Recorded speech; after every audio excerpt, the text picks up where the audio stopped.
அவுதுபில்லாஹி மினஷ் ஷைத்தானிர் ரஜீம். பிஸ்மில்லாஹிர் ரஹ்மானிர் ரஹீம். அன்பார்ந்த நேயர்களே, பலஸ்தீன் மீட்பு போர் என தொடங்கி ஹர்மூஸ் ஜலசந்திக்குள் சுருங்கி போய்விட்ட அல்லது குறுங்கி போய்விட்ட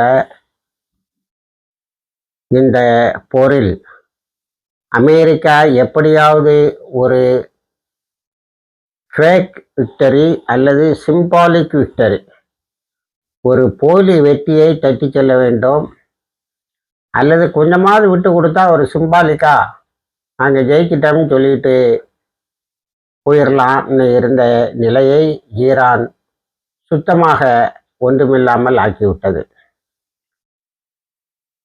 இதனால் அமெரிக்கா இப்போ கடைசியில் எப்படி இந்த ஈரான் யுத்தத்திலிருந்து, அது அமெரிக்காவில் உள்ள செனட்டர்கள் சொல்லுபடி பார்த்தால் குவைக்மேர், இந்த சதுப்பு நிலத்தில் தொழிலை காலை வச்சுட்டா இது எப்படிடா வெளியில் போகிறதுங்கிற அந்த நிலையில் ஓமனுக்கும் ஈரானுக்கும் நடக்கக்கூடிய அந்த ஒப்பந்தம் அறிக்கை வெளியில் வந்தவுடன் எல்லாம் சீராகிவிட்டது, சரியாகிவிட்டது. ஆகவே ஹர்மூஸ் திறந்து விட்டது, நாங்கள் அமெரிக்காவினுடைய முற்றுகையை பின்வாங்கிக் கொள்கிறோம் என்று சொல்லுவதற்கு காத்திருக்கிறது. இதை சொல்லித்தான் ஆகணும். ஏனென்று சொன்னால் அமெரிக்காவினுடைய செனட்ல அப்புறம் கீழே கீழ் சபையிலையும் காங்கிரஸ்லையும் ஒரு பில்லு இன்ட்ரடியூஸ் ஆகிருக்கு. அது 3 காரணங்களை சொல்லி இந்த unconstitutional and illegal war on Iran, அமெரிக்காவில் ஈரான் மீது அமெரிக்கா தொடுத்த யுத்தத்துக்கு சூட்டுகின்ற பட்டம் இல்லீகல் அண்ட் அன்கான்ஸ்டிடியூஷனல், சட்டத்துக்கு புறம்பானது, அன்கான்ஸ்டிடியூஷனல், நம்மளோட அரசியல் அமைப்புக்கு எதிரானது. ஆகவே இந்த யுத்தம் உடனேயே நிறுத்தப்பட வேண்டும், நிறுத்தித்தான் ஆகணும். நிறுத்தியாச்சு, வேற ஒன்றும் வழி இல்லை. அப்போ அந்த பில்லில் 3 விஷயங்களை, இந்த அன்கான்ஸ்டிடியூஷனல் அண்டு இல்லீகல் வார்ன்னு சொல்லி சட்டத்துக்கு எதிரானது, அரசியலமைப்புக்கு எதிரான யுத்தத்துக்கு நிறுத்துவதற்கு 3 காரணத்தை முன்மொழிகிறார்கள். ஒன்று, இந்த American lives are lost, serviceman தான் அந்த பில்லு முழுக்க. அது 1.25 மணி நேரம் ஓடக்கூடிய அந்த உரையை ஃபுல்லாக செவிமடுத்தோம். அதில் என்ன சொல்கிறாங்கன்னா, அமெரிக்காவினுடைய சேவகர்கள் சொல்லாங்க, சோல்ஜர்ஸ்ன்னு சொல்லலை, லைவ்ஸ் லாஸ்ட். நம்ம கடைசியில் ஜோர்டானில் ஒரு 600 பேர் இறந்தாங்க, 600 அமெரிக்க இராணுவத்தினர் அழிக்கப்பட்டார்கள்னு சொல்லும்போது நமது நேயர்களில் சிலர் ஒரு கமெண்ட் போட்டிருந்தாங்க, அப்படியெல்லாம் இருக்காது, உடனேயே அமெரிக்காவில் ஒரு பெரிய கிளர்ச்சி வந்துருக்குன்னு. அமெரிக்காவில் கிளர்ச்சி வராது.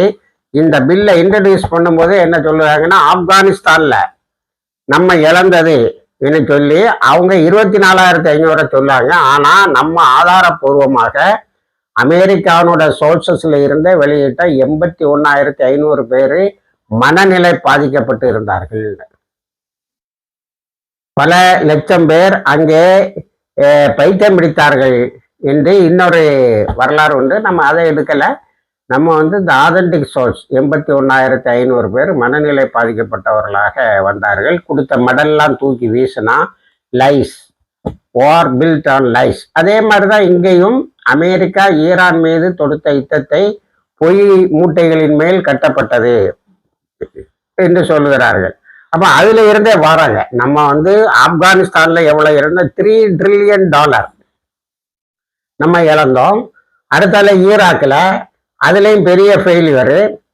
அடுத்தது இப்போ இங்கேயும் நம்ம நிறைய இராணுவத்தினரை இறந்திருக்கிறோம், சோல்ஜர்ஸ் லைவ்ஸ் லாஸ்ட் என்று சொல்றாங்க. அப்போ மக்கள் கிளர்ந்து எழுந்தார்களோ இல்லையோ, செனட்டர்களும் காங்கிரஸுன்னு சொல்லக்கூடிய நாடாளுமன்ற உறுப்பினர்களும் கீழ் சபையும் மேல் சபையும் கிளர்ந்து எழுந்திருக்கிறார்கள். நேற்று அதை தலைப்பிடும்போது அந்த பில்லுக்கு, அந்த போரை நிறுத்த வேண்டும்னு கொண்டு வந்த அந்த தீர்மானத்தை தலைப்பிடுகின்ற போது, total surrender, America concedes defeat, அப்படின்னு சொல்றாங்க. அப்ப இது காரணம். ரெண்டாவது காரணம் என்ன சொல்றாங்கன்னா, gas and fertiliser prices have gone up rocketed, high ராக்கெட்டடுங்கிறாங்க. அதாவது அமெரிக்காவில் கேஸும் அதே சமயத்தில் ஃபெர்டிலைசர், இந்த ஃபெர்டிலைசர்னு சொல்லக்கூடிய உரங்களை பற்றி அதிகமாக இங்கே கவலைப்படுகிறார்கள். ஏன்னா தொடக்க காலம் தொட்டே ஃபெர்டிலைசருக்கு நீ கொடுத்திருந்த, அதாவது உரங்களுக்கு நீ கொடுத்திருந்த சப்சிடின்னு சொல்லக்கூடிய மானியத்தை குறைத்து விட்டாய், அதனால விலை கூடி போச்சுன்னு சொல்லிட்டு இருக்கிறாங்க. மானியம் குறைந்ததுக்கு காரணம் இந்த யுத்தத்தில் அதிகமான பணத்தை ஈடுபடுத்தினது, அந்த பணத்தை எடுத்து யுத்தத்தில் போட்டது. அடுத்தது, அவர் மிலிட்டரி ஸ்டாக் பைல்ஸ் ட்ரெயின்டு. இது பொதுவாக ரிப்பப்ளிக்கனும் டெமோக்ராட்ஸும் சொல்லக்கூடிய ஜனநாயகவாதிகளும் குடியரசு கட்சி ரெண்டு பேருமா சேர்ந்து ஒத்துக்கொண்ட உண்மை, அவர் மிலிட்டரி ஸ்டாக் பைல்ஸ் ட்ரெயின்டு. இப்போ 2 நாளா ட்ரம்ப் என்ன சொல்லிட்டு இருக்கான்னா, யாரெல்லாம் நம்மகிட்ட ஆயுதம் தீர்ந்து போச்சுன்னு சொன்னானோ அவனுக்கெல்லாம் நீண்ட கால சிறை தண்டனை கொடுப்பேன், பயங்கரமான கடுமையான நடவடிக்கைக்கு உள்ளாக்குவேன், நம்மகிட்ட எல்லாமே இருக்குன்னா. ஆனா இங்க தீர்மானத்தில் என்ன சொல்றாங்கன்னா, நம்மளுடைய மிலிட்டரி ஸ்டாக் பைல்ஸ் தீர்ந்து போச்சு. இது யாரும் மறுக்கல. இப்போ எல்லாரையும் தண்டிப்பேன்னு சொல்லும்போது ஒருவன் கேள்வி கேட்கிறான் ட்ரம்ப்கிட்ட. இதை பெட்டி ஹெக்ஸத் உங்களோட அமைச்சரே சொல்லியிருக்காரு. அமைச்சர் தான் சொல்லணும், ஆனா செக்ரட்டரி ஆஃப் டிஃபென்ஸ்ன்னு சொல்லுவாங்க. போர் அமைச்சரே சொல்லியிருக்காருன்னு சொல்லும்போது எங்க 2 பேருக்கு இடையில கருத்து வேறுபாடு இல்லை அப்படின்னு சொல்லி உருட்டி பிரட்டி தான் கொண்டு வரானுவோம். அதனால தெளிவான வெற்றி ஒன்று வந்து விட்டது. இன்னொன்னு என்னன்னா, அமெரிக்கா கிடைச்ச மிகப்பெரிய அடி, ஒரு நாளைக்கு 8 லட்சம் பேரல் குரூட் ஆயில் கச்சா எண்ணெயை சவுதியில இருந்து, ஒரு நாளைக்கு 8 லட்சம் பேரல் சவுதியில இருந்து அமெரிக்காவினுடைய ரிஃபைனரிஸ் சொல்லக்கூடிய சுத்திகரிப்பு ஆலைகளுக்கு எண்ணெய் போய்கொண்டு இருந்திருக்கிறது. ஜூலை மாசம் முழுவதும் ஒரு சொட்டு கூட போகல.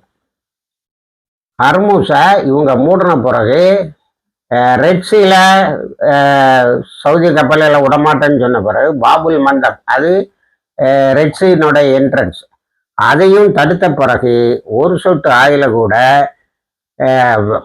அமெரிக்கா இம்போர்ட் பண்ண முடியல. அப்போ பார்த்துக்கிடுங்க, ஒரு நாளைக்கு 8 லட்சம் பேரல்னு சொன்னால் எவ்வளவு எண்ணெயை அப்படியே தாரை வார்த்து தருகிறார்கள். இப்போ வெனிசுலாவில் இருக்கக்கூடிய பிரைம் மினிஸ்டர் கட்டி தூக்கி கொண்டு அமெரிக்க ஜெயிலில் போட்டுக்கிட்டு வெனிசுலாவில் உள்ள ஆயில் அவ்வளோத்தையும் கொள்ளையடிக்கிறாங்கல்ல, அதே 1 லட்சம் பேரல்ஸ்ல இருந்து 1 லட்சம் பேரல் பெர் டே, ஒவ்வொரு நாளும் 1 லட்சம் பேரல் அங்கே கொள்ளையடிச்சிருக்கான். அது இப்போ 6 லட்சம் பேரலாக குறைஞ்சு போச்சான். இந்த வெனிசுலாவில் தான் ஒரு பெரிய பூகம்பம் நடந்தது.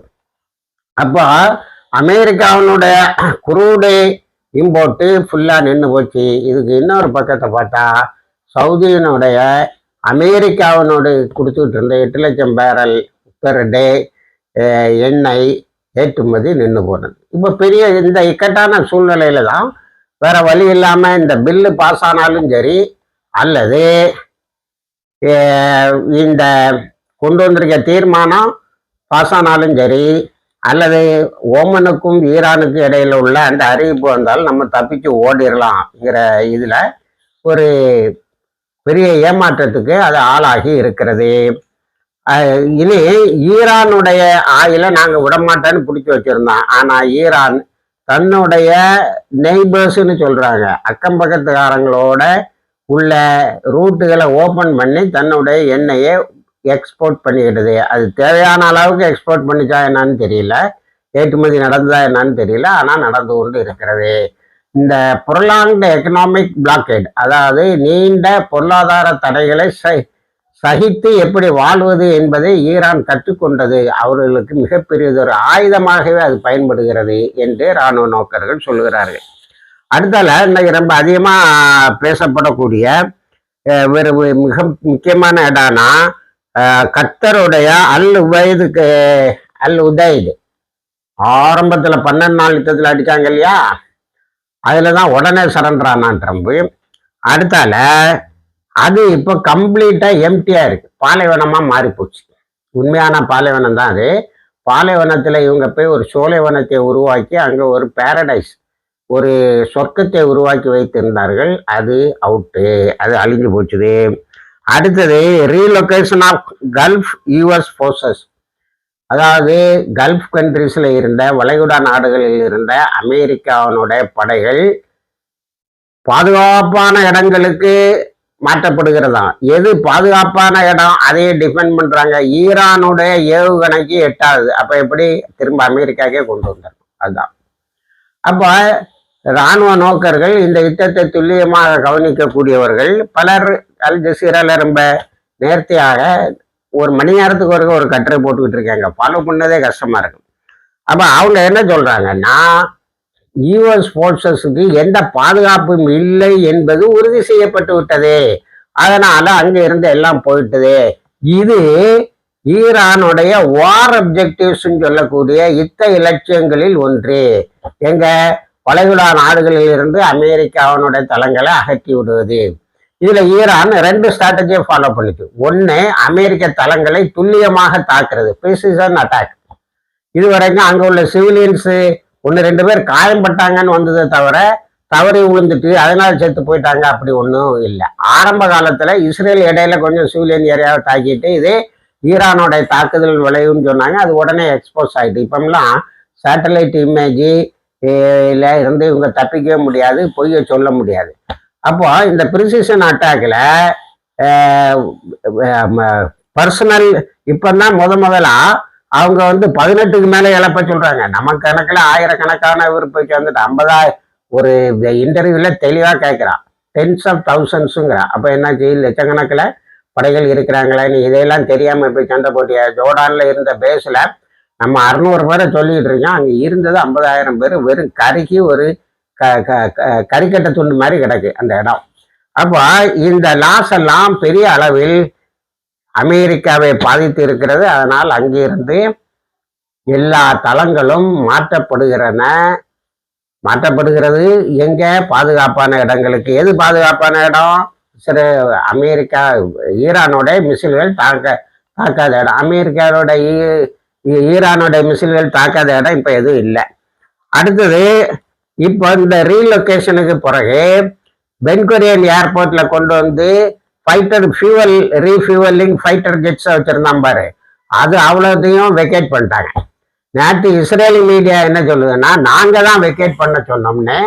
இல்லை, பென்குரியன் ஏர்போர்ட்ல இந்த ரீஃபியூவலிங் ஜெட்ஸை கொண்டு வந்து அமெரிக்கா நிறுத்தி இருந்ததுனால பென்குரியன் ஏர்போர்ட்ல சிவிலியன் போக்குவரத்து ரொம்ப நின்று போச்சு.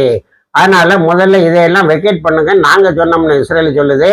ஆனா அமெரிக்காவினுடைய சென்ட்ரல் கமாண்ட் என்ன சொல்லுதுன்னு சொன்னா, இனி அங்க இஸ்ரேலுடைய விவகாரங்களில் நாம் தலையிடுவது சரியாக இல்லை, நமக்கு அதனாலதான் பெரிய நஷ்டம் போவோம்னு சொல்லிட்டு திரும்ப வந்ததாக சொல்றாங்க. நம்ம ஏற்கனவே ஒரு கான்செப்டை இதுல சொன்னோம். இந்த ரீஃபியூவலிங் ஜெட் நிற்கும் போதெல்லாம் அதுக்கு என்ன அர்த்தம்னு சொன்னா, காயம்பட்டவர்களை ஜோர்டான்ல குறையாம 1000 பேரா காயம்பட்டிருப்பான். அந்த ஏன்னா இறந்தேதான் 600, வூண்டட் 1000s போய் ஒத்துக்கிட்டாங்க. இவங்களை சிட் பண்றதுக்காகத்தான் இந்த இது வந்துன்னு சொன்னோம். ஆனா இப்போ அந்த கதை வேற மாதிரியா போகுது. என்ன மாதிரியா போகுது? அமெரிக்கா இனி ஈரானை இஸ்ரேலை பாதுகாத்துக்கிட்டு இருக்க முடியாதுன்னு சொல்லி அந்த ஃப்ளைட் எல்லாம் பென்குரியன் ஏர்போர்ட்ல இருந்து திரும்ப எடுக்குன்னு. இஸ்ரேலோடைய வருஷம் என்ன, எங்களுக்கு போக்குவரத்து தடையா இருக்கு, நிறைய கொண்டு ரீஃபியூவலிங் ஜெட்டை நடத்துனதுனாலன்னு சொல்றான். ஆக மொத்தத்துல என்ன ஆகுது, இந்த மொத்த சினாரியோலையும் உங்களுக்கு ஒரு விஷயம் புரியும். அமெரிக்கா பல்வேறு நெருக்கடிக்கு உட்பட்டு உலகெங்கிலும் உள்ள தன்னுடைய பேஸை தன்னுடைய இதுக்கு மாற்றிக்கிடுது, தன் நாட்டுக்கு மாற்றிக்கிடுது. அதோட இனி ஓமனும் ஈரானும் அறிவித்தவுடன் பிளாக்கேடும் அந்த கப்பல்களையும் கூட்டிட்டு போயிரு. ஏன்னா கப்பல்கள் அந்த ஏரியாவுக்கு வர்றதுக்கே நிறைய ஃபியூவல் செலவாகுது. இதையே சொல்றான் பென்டகன். அது பிறகு அங்க நிறுத்தி வச்சிருக்கல, அது ஒன்றும் சும்மா நின்றுட்டு இருக்கல, அது பயங்கரமான செலவாகுது. ஆக இந்த செலவெல்லாம் நம்ம எதுக்குன்னு இதுல இந்த மொத்த சீனாரியில ஒரு விஷயம் நம்ம கவனிக்கலாம். இந்த செனேட்டில் நடந்த பல்வேறு டிஸ்கஷன்ஸ், அது மாதிரி ஒவ்வொரு டாலரையும் சாங்ஷன் வாங்குறதுக்கு அமெரிக்காவில் ஒரு சிஸ்டம் இருக்கு. எந்தெந்த டிபார்ட்மெண்ட்ல இருந்தெல்லாம் அந்த பணத்தை வந்து டிஃபென்ஸுக்கு மாற்றணுமோ அந்த டிபார்ட்மெண்ட்டுக்கெல்லாம் ஏன்னு சொல்லி டிஃபென்ஸ் மினிஸ்டர் வந்து பதில் சொல்லலாம். அல்ல என்ன தமாசுன்னா, இந்த டிஸ்கஷன் ஓப்பனாக நடக்கு. இது வேற எந்த நாட்டிலையும் இவ்வளவு டிரான்ஸ்பரண்டாக ஒரு டிஸ்கஷன் நடக்குமான்னு தெரியல. இந்த டிஸ்கஷன் ஓப்பனாக நடக்கு. அந்த டிஸ்கஷன்ல எல்லாம் அமெரிக்கா தோத்துதுங்கிறது தான் எல்லாரும் இன்சிஸ்ட் பண்றாங்க. அப்போ இந்த பல்வேறு டிபார்ட்மெண்ட்ல இருந்து வரும்போது நீ என்னட்ட இருந்து பணத்தை பிடுங்காத, உனட்ட இருந்து பணத்தை பிடுங்காதன்னு அந்த டிபார்ட்மெண்ட் தன்னை டிஃபெண்ட் பண்றதுக்கு நீ தோத்துக்கிட்டு இருக்க, வார் ஸ்ட்ராட்டஜி இல்லை, ஒரு கோல் இல்லை அப்படின்னு. ஆனா நான் அந்த முக்கியமான பாயிண்ட் என்னன்னா, யாரும் எப்ஸ்டீன் ஃபைலை பற்றியோ, அதனால தான் நீ சிக்கிக்கிட்டு இந்த இல்லீகல் அண்ட் அன்கான்ஸ்டிடியூஷனல் சட்டத்துக்கு புறம்பான அரசியலமைப்புக்கு எதிரான யுத்தம்னு பேரிடாங்களே தவிர எப்ஸ்டீன் ஃபைல் யுத்தம்னு சொல்லலை. அதே மாதிரி யாரும் இஸ்ரேலுடைய ரோலை இதில் வந்து கண்டிக்கலை. வெளியில தான் செனட்டர்ஸ் என்ன சொல்கிறாங்கன்னா, அமெரிக்காவை இஸ்ரேல்கிட்ட இருந்து காப்பாற்றுறது நமக்கு ஒரு பெரிய வேலை அப்படின்னு சொல்கிறாங்க. ஆனால் சகோதரர்களே, இப்போ அமெரிக்கா இந்த மாதிரி ஒரு இக்கட்டான சூழ்நிலையில் தன்னை சிக்க வைத்து கொண்டு மாட்டிக்கொண்டு இருக்கிறது என்று தான் சொல்ல வேண்டும். அடுத்தால இப்போ ஒரு பெரிய என்ன தலைப்பு செய்திகளாக வந்துகிட்டு இருக்குது. சவுதி அரேபியா ஒரு எக்ரிமெண்ட் போட்டுட்டு தான். என்ன எக்ரிமெண்ட்டு? துருக்கிக்கும் பாகிஸ்தானுக்கும் கூட சேர்ந்து அதுக்கு பேர் மக்கா பேக்ட்னு ஒரு பேரை வைக்கிறானுவான்.